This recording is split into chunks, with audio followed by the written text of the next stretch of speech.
Ao primeiro, vamos ler o último, e toda a Bíblia, toda a palavra do Senhor,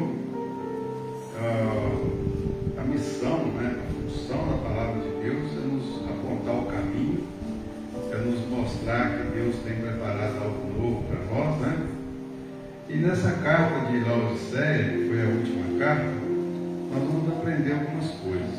Vamos ler então, depois nós vamos meditar. Apocalipse, no capítulo 3, verso 14. Apocalipse 3, 14. A sétima carta à igreja de Laodiceia. Diz assim: e ao anjo da igreja que está em Laodiceia, escreve: isto diz o Amém, a testemunha fiel e verdadeira, o princípio da criação de Deus. Eu sei as tuas obras, que nem és frio nem quente. Tomara que foras frio ou quente. Assim, porque és morno, não és frio nem quente, vomitar-te-ei da minha boca. Como dizes, rico sou, estou enriquecido, de nada tenho falta, não sabes que és um desgraçado, miserável, pobre, cego e nu? Aconselho-te que de mim compres ouro provável no fogo, para que te enriqueças, vestes brancas para que te vistas, não apareça a vergonha da tua nudez, que unjas os olhos com colírio para que vejas. Eu repreendo e castigo a todos quantos amo. Sê, pois, zeloso e arrepende-te. Eis que estou à porta e bato. Se alguém ouvir a minha voz e abrir a porta, entrarei em sua casa e com ele cearei e ele comigo. Ao que vencer, lhe concederei que se assente comigo no meu trono, assim como eu venci e me assentei com meu Pai no seu trono. Quem tem ouvidos, ouça o que o Espírito diz às igrejas. Aleluia. Vamos orar. Senhor, nós te pedimos que o teu Espírito Santo nos revele, teu Espírito Santo fale conosco, que o teu Espírito Santo nos alerte, nos exorte, segundo o teu querer, segundo a tua vontade, que o Senhor possa falar aos nossos corações, porque nós precisamos, ó Deus, sair da tua casa alimentados da tua palavra, com a direção para a nossa vida. Oramos em nome de Jesus. Amém. Amém. Os irmãos podem se assentar. Meus irmãos, aqui nós estamos diante de um assunto muito grandioso, muito rico, muito cheio de ensinamentos, E eu quero aproveitar a leitura que já foi feita a respeito de Sodoma e Gomorra. Quero aproveitar ali para a gente chegar até aqui, Esse acontecimento de Sodoma e Gomorra foi lá, bem no início, lá em Gênesis, quando Abraão sai com seu sobrinho Ló, e Ló olha para as campinas e começa a ir caminhando. E a Bíblia até diz que ele foi armando tendas até chegar em Sodoma e Gomorra. Ou seja, ele se desviou do caminho, perdeu a direção de Deus. Abraão foi para as montanhas, lugares mais difíceis, porque Ló tinha escolhido as campinas. Ele escolheu. Abraão falou: você escolhe, se for para lá, eu vou para cá. E ele escolheu as campinas. E certamente as campinas, lugar baixo, fala de tranquilidade, lugar mais fácil para a pessoa lidar. Quem não gosta de uma terra toda plana para trabalhar? Muito mais fácil que no morro. Quem já morou na roça sabe disso. É lugar morrado e difícil de trabalhar. Lugar plano, hoje em dia as máquinas vão lá, trabalham. E logo quando ele olha e vê as campinas, ele olha e fala: poxa, eu vou por aqui está mais fácil, tem muito capim para tratar do meu gado, eu vou por aqui. Só que ele foi armando tendas até chegar em Sodoma e Gomorra. Ou seja, devagarzinho ele foi se aproximando do pecado. Porque Sodoma e Gomorra eram duas cidades totalmente pervertidas. Eles faziam coisas horrorosas. Aí, bom, Ló foi salvo Deus falou: vou destruir a cidade, sai, pela tua vida você corre, sai, larga tudo para trás, porque o fogo vai queimar essa cidade. Então Ló já tinha os seus bens, tinha a sua família ali, tinha gado, mas ele estava no lugar errado. Um lugar que não tinha nem 10 pessoas que serviam a Deus. Abraão chegou a interceder. Falou: Senhor, se tiver 10, você vai destruir? Falou: não, se tiver 10 eu não vou destruir. Mas não tinha 10 pessoas que serviam a Deus. Então o juízo veio, Naquele tempo o juízo de Deus se manifestava dessa forma. Hoje nós estamos vivendo o período da graça, e às vezes o juízo de Deus ele até demora, ele não vem no momento que a gente acha que vai vir, mas ele vem. O juízo de Deus ele é certo sobre aquilo que é errado, sobre aquilo que é o pecado. O juízo de Deus se manifesta. Meus irmãos, aí Ló então salvou pela sua vida, mas perdeu tudo que tinha. Mas ele salvou sua vida. A mulher dele, como o irmão falou, perdeu sua vida, virou uma estátua de sal, porque olhou para trás. E aqui eu já quero mudar para cá, onde nós estamos. Olhou para trás, virou uma estátua de sal, e nós hoje vamos aprender o seguinte: nós não podemos olhar para trás. E além disso, nós não podemos olhar para trás e nem ficar em cima do muro. Ficar em cima do muro é ser morno. É aquela pessoa que gosta de ouvir a palavra, até ler um versículo da palavra, até faz suas orações, suas rezas, mas não caminha com Jesus. Uma hora está firme com Deus, outra hora está lá no mundo. Outra hora está firme com Deus, outra hora está lá no mundo. Está em cima do muro. As coisas não são assim, não tem compromisso com Deus, não é ligado, a sua mente não está ligada na eternidade, está ligada na terra. Então às vezes até conhece a palavra, mas está em cima do muro. E o fato de estar em cima do muro nos traz juízo, porque quem está em cima do muro muito provavelmente vai se transformar numa estátua de sal, vai olhar para trás ou vai cair para o lado do mal. Então, hoje a palavra do Senhor nos chama atenção para isso. E as 7 cartas, aqui que nós lemos a última carta. As 7 cartas, elas têm tanto aplicação pessoal, elas tiveram aplicação para as igrejas locais, e tem aplicação profética. E nós vamos falar um pouco sobre a aplicação pessoal dessa carta para a nossa vida e a aplicação profética, que nos interessa muito a profecia. Porque quando Jesus esteve na terra, ele disse assim: olha, como foi nos dias de Sodoma e Gomorra, assim será a vida do Filho do Homem. Ele citou o exemplo de Sodoma e Gomorra, que ele ia voltar sem avisar, o fogo ia descer, ia cair, ia destruir. Então ele disse: olha, ficai atentos. Quando os sinais acontecerem, vocês, começam a ficar atentos. Então a Bíblia fala muito de terremotos. Essa semana aconteceu um aqui no Brasil, uma escala pequenininha, mas ninguém quase sentiu, mas aconteceu. Tipo 2 pontos qualquer coisa. Os grandes terremotos são 7,8, 8 pontos qualquer coisa, Então são os grandes terremotos, grandes destruições. Mas quando há um tremor apenas, então é 2, 3, pontos na escala Richter, Meus irmãos, nós estamos diante de uma palavra profética que fala da igreja de Laodiceia. A igreja de Laodiceia, ela vivia aqui um momento em que ela estava muito bem financeiramente. A igreja de Laodiceia, da cidade de Laodiceia, Laodiceia é um nome complicado, porque Laodiceia quer dizer direito dos povos. Já é um nome assim complicado, porque cada pessoa quer ter o seu direito.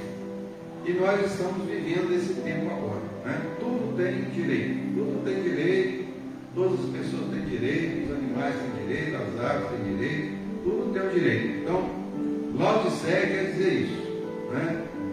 E nesse período da igreja de Laodiceia, Laodiceia era uma cidade rica. Existiam ali fábricas de perfumes, até aqui é mencionado sobre isso, colírios. Laodiceia era uma cidade importante. E a igreja de Laodiceia, ela era uma igreja rica. Era uma das igrejas que tinha muito recurso financeiro. Aí, quando Jesus começa a observar aqui, que essas cartas, na verdade, elas vêm direto do Espírito Santo, guiando, né? Veio primeiramente a carta, né, de Éfeso, de Esmirna. Isso tudo aí são tempos proféticos, né? São os tempos proféticos. Éfeso era a igreja até que João, mesmo, do Apocalipse, que escreveu o Apocalipse, ele foi pastor da igreja de Éfeso. Eles tentaram matar João num caldeirão de azeite quente, segundo a história secular. Eles tentaram matar João, mas eles não conseguiram.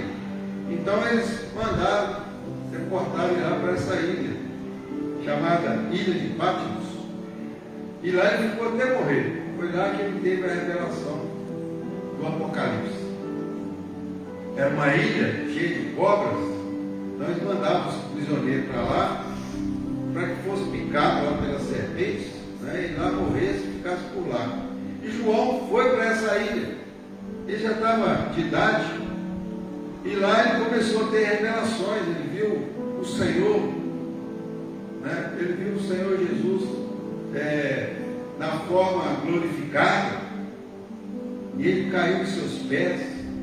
Sua voz, né, a voz de Jesus, ele fala que era como muitas águas, o som de muitas águas, seus olhos como chama de fogo, né, suas vestes brancas como a neve, seus cabelos, e ele tinha um cinturão de cobre, né, a sua figura era as pernas de um latão reluzente, como de um ser altamente poderoso. E ele percebeu Jesus glorificado, ele viu Jesus glorificado. É nesse Jesus que nós cremos. Não é naquele Jesus caído lá com o pescocinho na cruz, não. A cruz está vazia. Os cristãos creem na cruz vazia. Jesus ressuscitou. Ele não está na cruz. Ele está glorificado, está desde do Pai, intercedendo por mim e por você. Aleluia por isso, né? Esse número 7, ele tem muito a ver na palavra de Deus, né? O número 7 significa perfeição. Então a gente vai ouvir falar das 7 parábolas, vai ouvir falar dos 7 Espíritos, né, de Deus.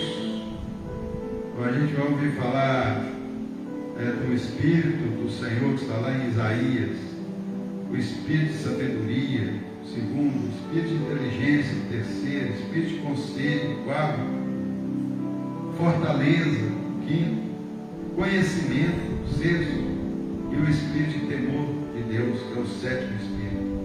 Então, tem uma ligação, a gente sabe que tem uma ligação, que nessa noite eu não quero entrar nesses detalhes, né, minuciosos de número 7, são muitas coisas relacionadas ao número 7, né, 7 dias de semana, 7 Espíritos de Deus, 7 cartas, 7 parábolas, tudo tem uma relação. E essa última carta, ela é profética porque ela apresenta o tempo de hoje. Nós estamos vivenciando essa carta aqui, a carta de Laodiceia. A nossa geração está inserida aqui, porque as outras gerações já passaram. A igreja de Éfeso foi a primeira igreja até o ano 70 depois de Cristo. depois veio de Esmirna, que foi a igreja de sofrimento. Esmirna é uma planta que você mais espreme, mais ela cheira, né? E assim por diante. Não vou entrar também nesses detalhes, os anos que foram em cada período de igreja. O certo é que a igreja de Laodiceia, ela está inserida num período profético antecipando a volta de Jesus. Então, quando nós estamos vendo aqui, olha, eu sei as tuas obras que nem és frio nem quente, tomara que foras frio ou quente. Aqui está relacionada a como as pessoas se relacionam umas com as outras, a frieza que existe hoje, o amor que se esfriou. Está relacionada à igreja que é morna, que não tem uma definição, uma decisão. Igreja como igreja, né, como congregação, e igreja como nós pessoalmente. Então essa carta ela tem muita aplicação pessoal. Quando ele está dizendo eu sei que nem és frio nem quente, é aquela pessoa que não decide, conhece a palavra, mas não decide, não toma atitude, continua a mesma coisa. Se é necessário batizar, ela não batiza. Ela fala, não, vou deixar para depois, eu vou adiar. Ela fica adiando, está em cima do muro, não toma decisão. És frio, né? A palavra diz, nem és frio nem quente, quer dizer, é morno. Tomara foras frio ou quente. Quem é frio é aquele que já definiu sua vida no mundo. Ele quer ir para o inferno, já definiu a sua caminhada. Mas aquele que é quente é aquele que quer ir para o céu, é aquele que quer lutar até o fim, para vencer as lutas e chegar na eternidade. O morno, Deus rejeita. O morno é aquele que não toma decisão. Ele fica ali em cima do muro, gosta, mas gosta também das coisas do mundo, gosta das coisas de Deus, gosta das coisas do mundo. E a Bíblia diz que a amizade do mundo é inimiga de Deus. E nós estamos vivendo um período, né? Um período muito sério, né? A igreja, nós estamos vendo aí, né? Não vou ficar entrando muito em detalhes sobre isso, mas a internet está cheia disso. Pessoas falando, eu tive um sonho assim, eu tive uma revelação assim, Jesus está voltando. Muitas pessoas, né? Pastores renomados, pastores famosos falando sobre isso. Olha, o Senhor me acordou de madrugada, prepara a sua vida, Jesus vai voltar, Jesus vai voltar. Nós estamos ouvindo isso. Eu só estou falando isso aqui para que os irmãos entendam o momento que nós estamos vivendo. Estamos inseridos num período profético. Então, essa igreja aqui é uma igreja próspera, tinha autossuficiência, não precisava, né, dos outros, as pessoas eram ricas. E quando o Senhor vê que as pessoas eram ricas ali, era uma igreja rica, uma cidade rica, mas eles viviam no pecado, viviam amando as coisas deste mundo. Então era uma igreja morna. E o Senhor disse, olha, vomitar-te-ei da minha boca. O Senhor não se agrada disso. O Senhor se agrada daqueles que são dependentes dEle, que buscam a Ele de todo o coração, que são sinceros, que são verdadeiros com Ele. Né? Isso não quer dizer que ninguém erre, que ninguém peque, mas uma vez que você peca, o Espírito Santo já te revela, já te mostra, não, eu não posso continuar assim, eu tenho que pedir perdão a Deus. E quando você pede perdão a Deus e muda de vida, o Senhor conhece, Ele vê a sua atitude e Ele te perdoa. O que não pode acontecer, eu já falei aqui, é o pecado da iniquidade. É a pessoa sabe que está errado, continua errando, e vai errando, e continua errando, e continua errando. Aquilo ali é pecado, ele continua na prática, e vai toda a vida, se torna pecado de iniquidade. Então o Senhor requer de nós o quê? Mudança. Para entrar no reino do céu não é fácil. Aí diz assim, olha, porque és morno, e não és frio nem quente, vomitar-te-ei da minha boca. Como dizes, rico sou, estou enriquecido, de nada tenho falta, e não sabes que és um desgraçado, miserável, e pobre, e cego, e nu. São características de pessoas necessitadas. A igreja do Senhor, ela não pode ser autossuficiente. Nós, como igreja do Senhor, nós não podemos ser autossuficientes. Achar que sabemos tudo, que nós não precisamos aprender mais nada, que nós não precisamos mudar nada. Nós precisamos mudar sim, irmãos. Todo dia nós precisamos nos analisar. Senhor, o que é que eu preciso mudar? O que é que eu preciso melhorar? Isso é algo nosso com Deus. É o processo de santificação. Nós estamos sempre procurando algo para melhorar. Então, quando o Senhor está falando aqui, eu não sabes que és um desgraçado, não é essa palavra que a gente fala, seu desgraçado, não é nesse sentido, né, de xingamento, não. O desgraçado aqui, a Bíblia se refere àquele que está fora da graça. Ele perdeu a graça de Deus. Uma igreja muito bonita, uma igreja rica, mas que não tinha mais a graça de Deus. Porque no meio, a igreja estava convivendo com o pecado. Convivendo com o pecado. Morna, uma igreja morna.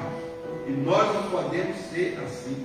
Você não pode ser assim. Você não pode acostumar o pecado.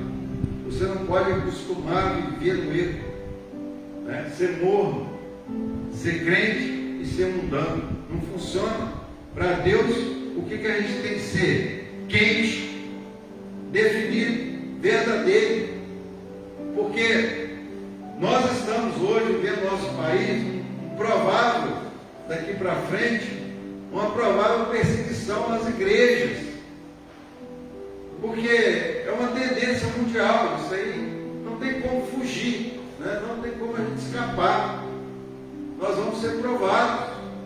Se nós não formos agora, daqui a uns anos vamos ser. Hoje nós estamos em paz, podemos abrir a igreja, anunciar a palavra, como aconteceu lá na Coreia do Norte, né? Lá eles recebiam os maiores pregadores do mundo. Era até um país que não estava avivado. Quando eles chegaram com a ideia lá do comunismo, fizeram a cabeça dos pastores, não, vai trazer uma nova religião, e assim, tal. Quando implantaram o comunismo, o que eles fizeram? Destruíram as igrejas. Botaram fogo nas igrejas, mataram os pastores. Hoje, se tiver alguém que tem uma Bíblia dentro de casa, todo mundo é enforcado. Família inteira. Lá na Coreia do Norte é assim. Existe perseguição. Pessoas que não têm liberdade para ler a Bíblia. E nós, irmãos, nós temos essa liberdade. Então, dê valor à sua vida espiritual. Dê valor à crença em Jesus Cristo. Dê valor à salvação em Cristo Jesus. Porque ninguém requereu nada de você ainda. Uma prova de fé. Ninguém do governo, um juiz, não te chamou lá porque você é crente. Ninguém te colocou à prova ainda. Você é crente ou não é? Igual eu estive lá em Cuba, conversei com um missionário lá, que colocaram o pai dele à prova, né? Se ele não saísse, não fechasse a igreja, eles iam matá-lo. E eles tentaram matar mesmo. Puxaram o gatilho, só não saiu o tiro. E acabou que aqueles próprios soldados até depois se converteram. Mas que foram lá para matar o pastor. Mandar fechar a igreja. Só que ele não obedeceu. Ele falou, não, nós vamos morrer, mas nós não vamos obedecer aos homens, nós vamos obedecer a Deus. Juntou a família dele, colocou a mulher, os filhos, tudo junto ali, esperando os 2 soldados, né, para atirar neles. E eles ficaram ali, e no final os soldados saíram até correndo da igreja. Eles estavam a cavalo, pegaram o cavalo e saíram correndo. Meus irmãos, nós temos que estar preparados. Qual o tamanho da nossa fé? Será que nós vamos negar o Senhor por qualquer coisa? Ou será que a sua fé está consolidada? Está na rocha? Está firme? Se te perguntarem se você é crente, é cristão, é filho de Deus, você tem vergonha? Nós somos servos do Deus Altíssimo. Não tem que ter vergonha, nós temos que ter muita alegria de servir a Deus, privilégio de servir a Deus. Então nós não podemos ser morno e nem frio, nós temos que ser quente. Há poucos dias o irmão mandou para mim um acontecimento aí, né, lá na África, e a pessoa que era crente colocar dentro de uma jaula, né, dentro do alto mar, descer no guincho, cheio de crente ali, afundaram lá dentro d'água, deixaram morrer afogado. É assim, muitos lugares, muitos cristãos estão sendo mortos por amor ao Evangelho. Então não é o momento de nós olharmos para trás, não é o momento de nós ficarmos entecidos em cima do muro, não é o momento de ficarmos mornos, é o momento de nós estarmos firmes, quentes, defendendo o Evangelho, guardando a palavra de Deus no nosso coração. Aí ele diz assim: olha, tu és um desgraçado, miserável. Miserável é aquele que não tem nada. Sem Deus, nós somos miseráveis, pobres, cego e nu. Cego, porque não enxerga mais o pecado, não enxerga mais as coisas erradas, está tudo certo, está com a mente cauterizada. Nu é porque o pecado representa nudez. A pessoa está despida. Quando está bem vestido, vestes brancas de salvação, está aqui em Apocalipse. Vestes brancas, alvas como a neve, vestes de salvação. Aí diz assim: aconselho. Então tem um conselho para a pessoa que está nessa situação aqui, você que está morno, que está numa crença assim, pé no mundo, pé na igreja, né? Então você tem que tomar conhecimento desse conselho. Aconselho que de mim compres ouro provado no fogo. O ouro provado no fogo é o poder de Deus. Como que você compra o ouro provado no fogo? É jejum, oração, dedicação, santificação. Não tem outro jeito. Leitura da palavra e a sua vida com Deus. Assim você vai adquirir ouro provado no fogo, poder de Deus na sua vida, para que te enriqueças. Enriquecimento o quê? Espiritual. Ele está falando de ouro, né, para a pessoa ir lá enriquecer, ficar rico. Não, está falando de coisas espirituais. Para que te enriqueças, vestes brancas, para que te vistas. Quer dizer, aquela igreja ali estava nu. Por quê? Estava sem vestes brancas de salvação. Era só um aglomeramento de pessoas, era só mais uma denominação, era só mais uma igreja, mas as pessoas estavam ali reunidas numa congregação onde o pecado também estava junto. Então o Senhor diz: aconselho que de mim compres ouro provado no fogo, vestes brancas, para que te vistas. Essas vestes brancas são vestes de salvação. Não apareça vergonha da tua nudez, que unge os olhos com colírio. Aquela cidade tinha uma fábrica de colírio famosa, né? E eles andavam, vendiam para outra cidade ali por perto. Então era uma cidade que tinha uma estrutura industrial boa. E o Senhor diz assim: olha, esse colírio que eu estou sugerindo a vocês é um colírio espiritual, para que os seus olhos espirituais sejam abertos. Unge os teus olhos com colírio para que vejas. Eu repreendo e castigo a todos quanto amo. Sê, pois, zeloso e arrepende-te. Olha só, nós precisamos ter essas atitudes. Ser zeloso com as coisas de Deus, ter compromisso com as coisas de Deus e arrepender.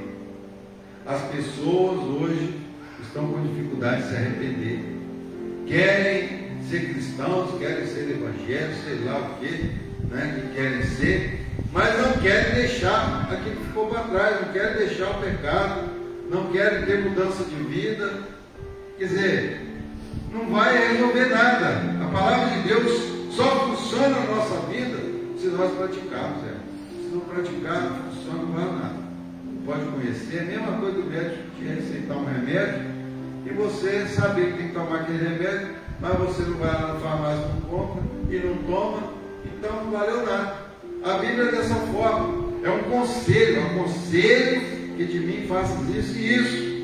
Ser, pois, zeloso e arrepende-te. O arrependimento é a base. Para começar uma vida cristã, tem que ter arrependimento dos erros, do pecado, se arrepender, falar, Senhor, eu me arrependo do meu pecado, eu quero começar uma nova vida. Aí sim, as coisas velhas se passaram, eles que se fizeram novas. Deus não vai olhar para os seus pecados anteriores, Ele vai olhar a sua vida agora para frente. Faça um compromisso, ser, pois, zeloso e arrepende. Aí ele diz no versículo assim: eis que eu estou à porta. Jesus está à porta. Eis que eu estou à porta e bato. Se alguém ouvir a minha voz e abrir a porta, entrarei em sua casa e com ele cearei e ele comigo. Hoje Jesus está batendo a porta. Ele está batendo a porta do seu coração. É o Espírito Santo que te incomoda.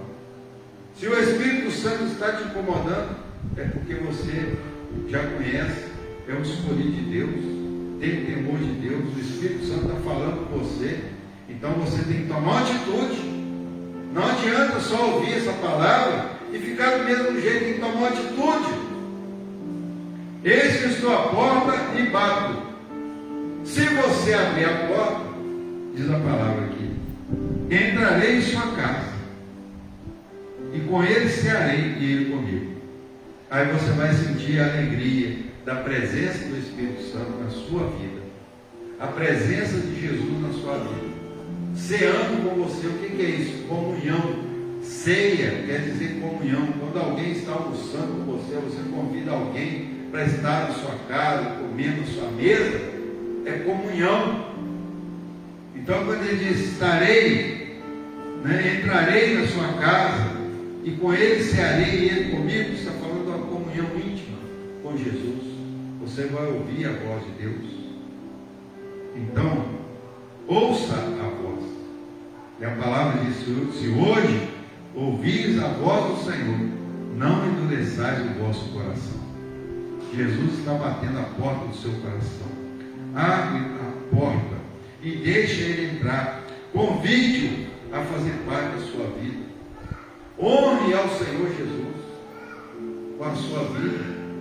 Ofereça a Ele sacrifício de louvor. Ofereça a Ele a sua vida. Faça um conserto, um compromisso. Arrepende dos seus erros. Mude de vida. A palavra de Deus é para isso. Ela nos confronta para nós encontrarmos e mantermos nessa caminhada. E só vai terminar na eternidade, depois da volta de Jesus. E nós precisamos estar caminhando. Ao que vencer, lhe concederei que se assente comigo no meu trono. Essa palavra aqui, ao que vencer, é aquele que perseverar. Aqui não é o chegar primeiro.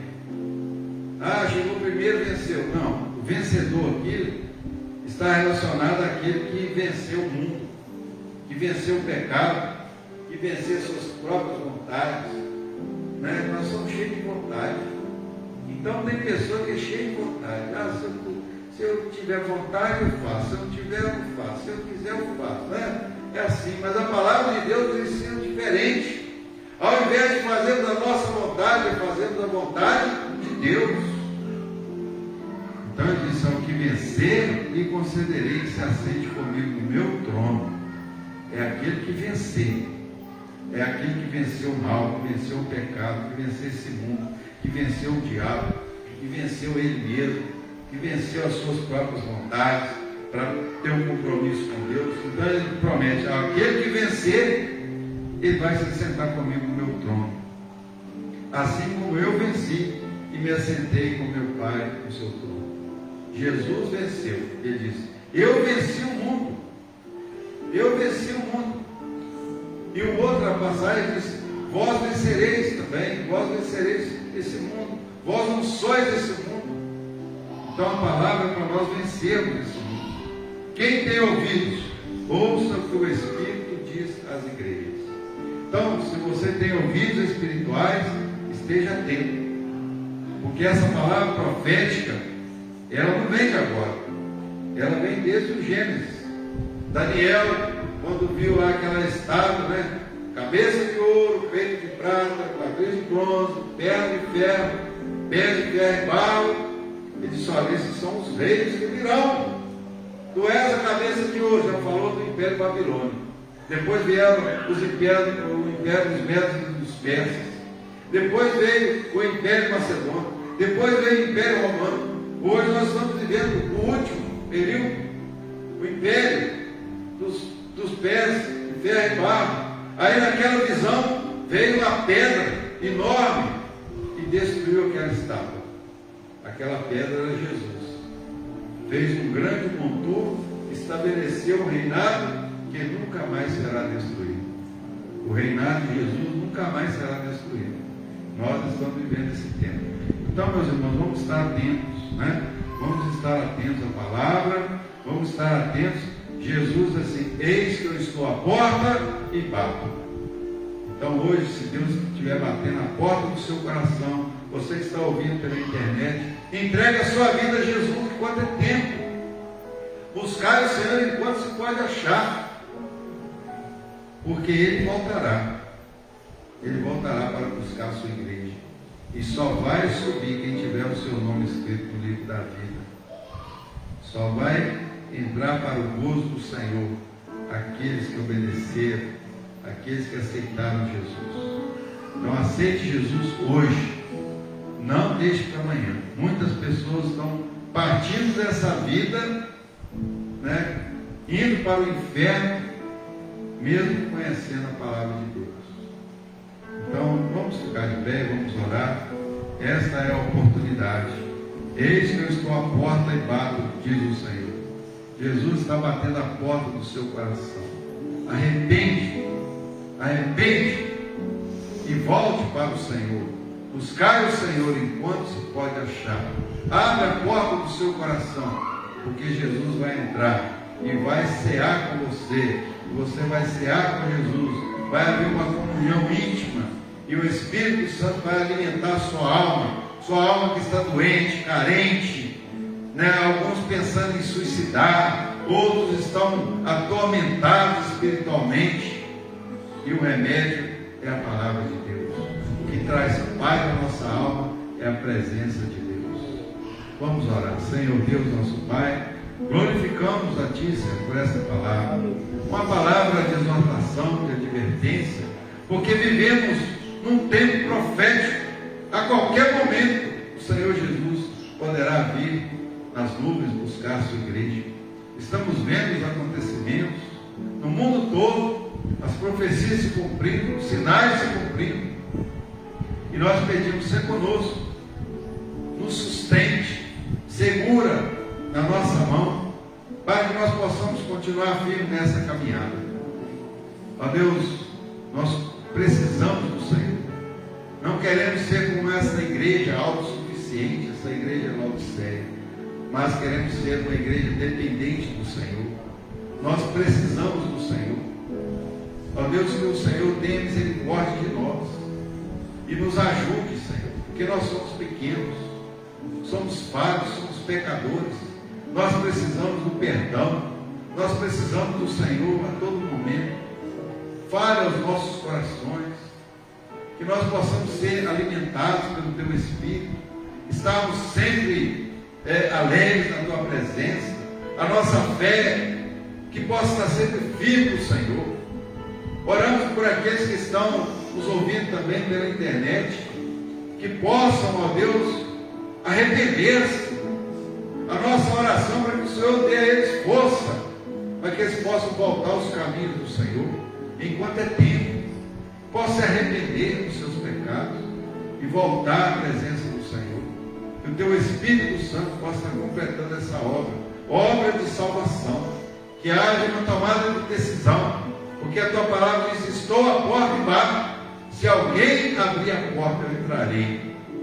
Então que nesse momento pessoas possam estar abrindo a porta do seu coração, para que Jesus possa entrar. Nós oramos em nome de Jesus. Amém. Amém. Graças a Deus. Louvado seja Deus. Vamos apresentar esses pedidos de oração. Senhor, aqui estão alguns pedidos de oração que o teu povo tem colocado diante de ti. Pedidos pessoais, pedidos a Deus por outras pessoas, e nós estamos apresentando ao Senhor as nossas necessidades. O Senhor é Deus, o Senhor conhece todas as nossas necessidades, mas a tua palavra nos ensina: pedi, e dar-se-vos-á, buscai e achareis, batei e abri-se-vos-á. Então nós estamos aqui colocando diante do Senhor os nossos pedidos. Atende a nossa oração, nosso clamor, e nós pedimos: opera maravilhas, milagres, porque o Senhor é o Deus do impossível. Nada é impossível a ti. Às vezes para nós as coisas parecem muito difíceis, mas para o Senhor não. Tudo é possível. Tudo é possível ao que crê. Nós oramos em nome de Jesus. Amém. Recebamos a bênção. Que a graça do nosso Senhor e Salvador Jesus Cristo, o amor de Deus, nosso Pai, as doces e ternas consolações do Espírito Santo sejam convosco, irmãos, e com toda a igreja do Senhor espalhada por toda a face da terra, até a volta gloriosa do nosso Senhor e Salvador Jesus Cristo. E todos digam amém. Amém? Amém. Graças a Deus, nosso culto está